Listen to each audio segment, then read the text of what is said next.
Most home buyers, when they are looking at a potential new home, whether it is at an open house or a private showing, simply spend their time checking out the layout of the home or admiring the shiny new kitchen counters or appliances or the bathrooms. And that is 100% okay. But my job as a realtor is to get you to look past the shiny new things and get you to look at what is really important when buying a new home. So here are 8 red flags to look for when buying a new home. Hi, I'm George Poporad with eXp Realty, and today we are talking about red flags to look out for when buying a new home. When looking at new homes to buy, you'll often walk into a house that has been deep cleaned and staged to gain maximum appeal. Now that's nice, but if you're not careful, you may miss a multitude of problems. You shouldn't be overly impressed by a house that looks and smells nice. If you're a first-time home buyer looking for a starter home, or if you just need to find a house that you can afford, it's especially easy to make a mistake in the home buying process. So let's look at these red flags to watch out for. As I mentioned, don't be overly impressed by a house that smells good. Don't let those freshly baked cookies or mulling spices simmering on the stove fool you. The more aggressive the scent, the greater likelihood the seller is taking precautions to mask offensive odors from the buyers. When there's too much going on in the scent department, whether it's candles or wax warmers or plug-in air fresheners, I often wonder what the scent is actually hiding. So from bedrooms to basements, take a deep whiff in every room of the house. Look closely at walls, ceilings, and flooring for any signs of pet accidents, mildew, or smoke before you decide if this home is your dream home. Are there any pet or musty odors? Pet odors can be especially suspect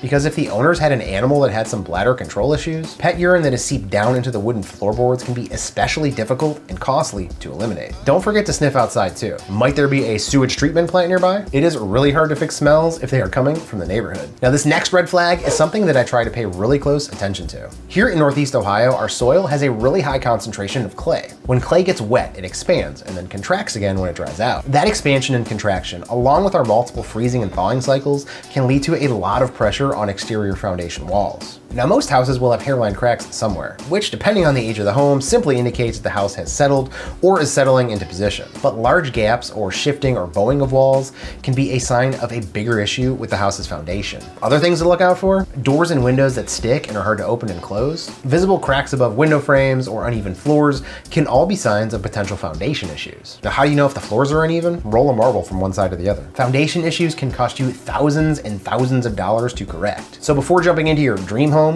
make sure it's not going to be falling down from the inside. We live in the perfect DIY age.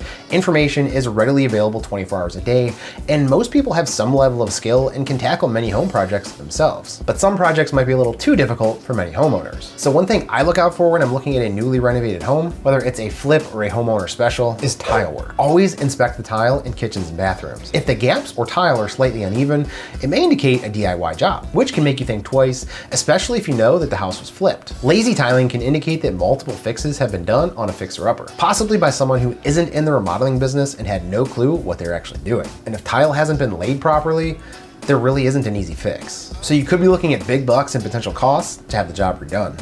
When you're walking through a home, look for signs that the homeowner may have neglected some basic routine home maintenance tasks. Because odds are, if they didn't take care of the simple stuff, they probably didn't take care of the big stuff either. Things like leaky faucets or dirty air filters or burned out light bulbs or light switches that don't work properly. These things can indicate that the seller ignored other ongoing home maintenance tasks that can cause some real problems down the road. Things like changing the furnace filters monthly, cleaning the chimney if you regularly use your wood-burning fireplace, inspecting the roof and attic for leaks will help make sure that all these systems are in good working order. If the seller couldn't spend time or money to fix these maintenance issues that you can see during a quick walkthrough, just think about what the home inspection might reveal. Moisture is one of the biggest issues that can cause problems within your home. Without adequate interior ventilation, moisture can stick around, which can create mold and increase allergies. Many attic spaces are not properly ventilated, so that's a good place to start. There should be multiple vents within the attic to achieve proper airflow. Whether it's soffit vents, gable vents, ridge vents, static vents, or power vents, proper air circulation is very important. One of the most common things we see is bathroom vent fans that don't actually vent outside, but instead just dump that warm, moist air into an open attic space. This will eventually lead to mold in the attic,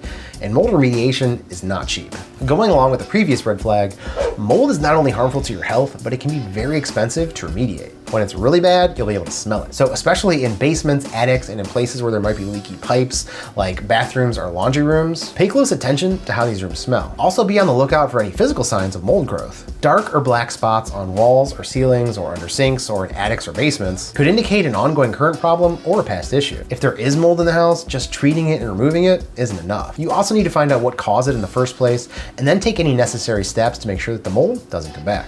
Another one of the most important things to look at when buying a house Windows. When you are looking at a home, take a second to pull back the curtains and check for any cracked glass or lopsided frames. And then give the windows a tug to make sure that they open and close properly. If they stick or don't open at all, it could be a sign of foundation issues or poor or improper installation. If it's an older house with original windows, make sure the ropes and weights are in good working order. And when you open them, that the windows actually stay open. As someone who had a window slammed down on their hands as a kid, I can say from personal experience, it's not fun. Just because windows are old doesn't mean they need to be replaced. But if they don't open and close properly, it could be a sign of a larger problem and a more expensive fix. Now, I've already talked about mold, but I cannot say it enough. Other than fire or perhaps termites, water is one of your home's top enemies. Water damage can lead to musty odors and mold, but it can also lead to rotted wood and structural issues. So even if you don't see standing water inside a home anywhere, check the walls and ceilings for signs of water damage. Current or prior leaking or a previously burst pipe can lead to internal damage. So look for spots that might have been touched up or repaired recently. In bathrooms and in kitchens, look under the sinks or around toilets for signs of leaks and water damage. In the basement, look at any exposed pipes for signs of rust or leaking or water stains. Owning a home means also owning all the maintenance issues and problems that come with it. So taking steps to ensure that your potential new dream home